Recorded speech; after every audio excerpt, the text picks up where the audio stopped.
Listen, I want to thank you all for coming out from all over where you came out. You know, we really appreciate this. The people from Canton that aren't here today do appreciate you guys coming out supporting us. It's really an incredible movement that Aiden has started. And I just want to reiterate, we are peaceful protesters. We have fun when we peaceful protest. We laugh and smile when we peaceful protest. And when people drive by and give us that Albert middle finger salute or shout some obscenities, we just smile and blow them a kiss. But we do not engage in any negative violent behavior or bullying. We just don't do it. So, and anytime somebody honks, just to let you know, we cheer because we love it. And we try to get them to beat the horns as we do it. So anyways, really appreciate you guys being here. And a lot of what I was going to say was already said by the previous guest, which is great, which just leads me down to the meat and potatoes, which is right where we are. And we're here to defend our First Amendment rights, which are under assault by new interpretation of the Mass State Law 268-13A. I just learned this. So in that, okay, that law is under assault with new interpretation because people that we consider not witnesses in that law, we consider them potentially criminal accomplices. So it all depends which word you put in that law, how you read that law and interpret that law. So if you interpret those people as witnesses, you know, it still doesn't apply. But in any event, our rights under the First Amendment are under assault. And people have been trying to silence us since Aiden got this momentum going in April. And he has grown tremendous momentum with this story, not by telling things that are unsubstantiated. Aiden, unlike other people, see that? Look at that love. We love it.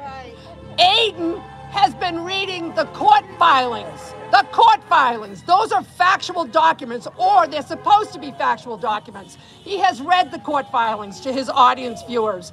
He has reenacted some of the scenarios that were put forth. They just don't make sense. And everything he has put forward is fact. And people are trying to discredit him and discredit this movement. And we just want justice. We just want justice, using our voices to get justice. And there have been so many ways leading up to today that people have tried to silence the people of this movement.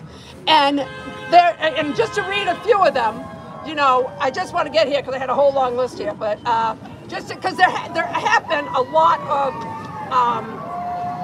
ways to try to silence us. So in the spring, we had a lead detective. His wife began calling people's places of business, trying to get them terminated for simply voicing their First Amendment right of free speech. And I've never heard of that before, where a detective's wife does that. But in this case, we did have one. That didn't work. Some people may have had some issues with her calling, but that didn't work.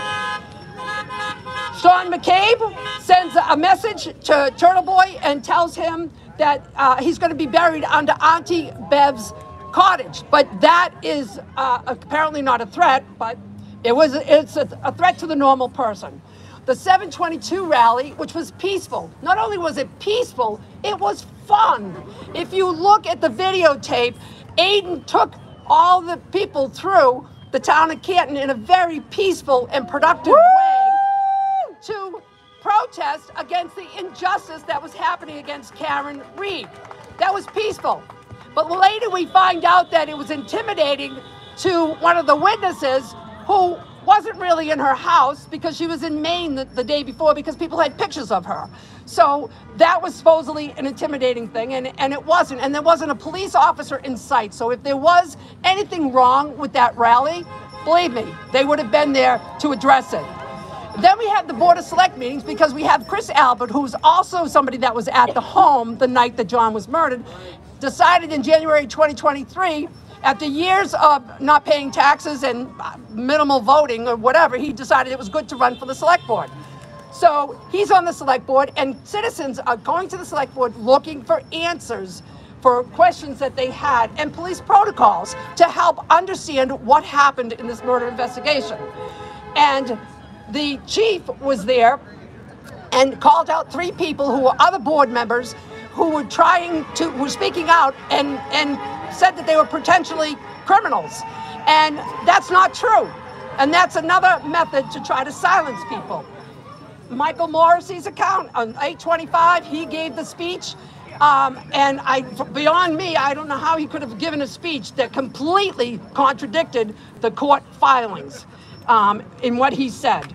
And then we have fake media accounts by some of the wives and whoever involved in this, attacking good citizens.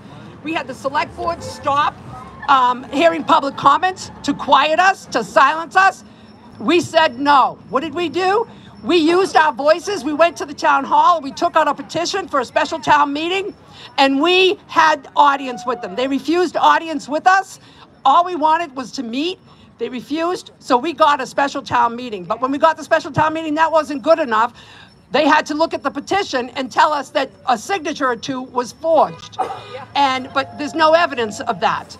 We believe it's probably somebody in the family who signed for their other family members.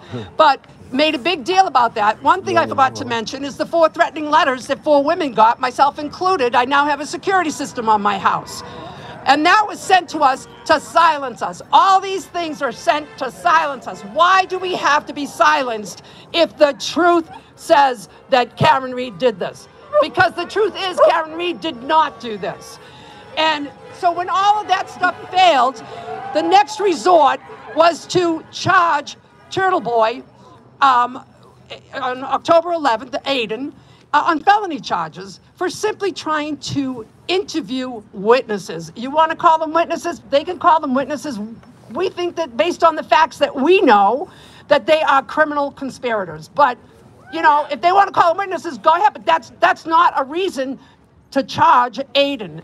And they also took his words out of context. Who should be arrested for fragments of sentences that they said? Everything was taken out of context to silence him. And I even heard there was a party with about 40 people when they thought they silenced him. They did not silence him. We get stronger. When they try to silence us, we grow. We just grow. Okay? And when that was ineffective, we won't quit.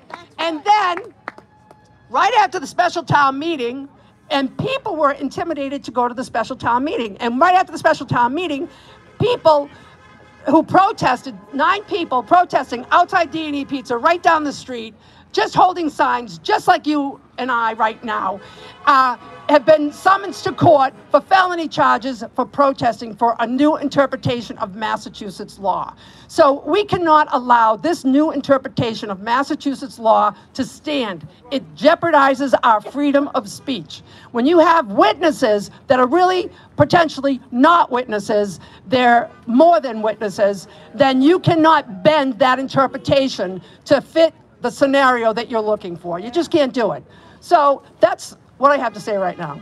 And so what I'm hoping we all do is we line the streets, we show our signs, and we get loud. All right, Tracy. And do not fight back. Kill them with kindness. Kill them with kindness. Okay? Kill them with kindness. We are peaceful. Every single one of us. And we remain peaceful. We're better than that. Okay, and Tracy. Anyways, thank you all. And listen, I just want to applaud the parents who brought their younger children. This is for you guys. We are doing this for the next generation. That's right. We want you to live in a free country. We want you to be able to use your voices. And this is an awesome lesson for all of you. So thank you all for coming. Rita!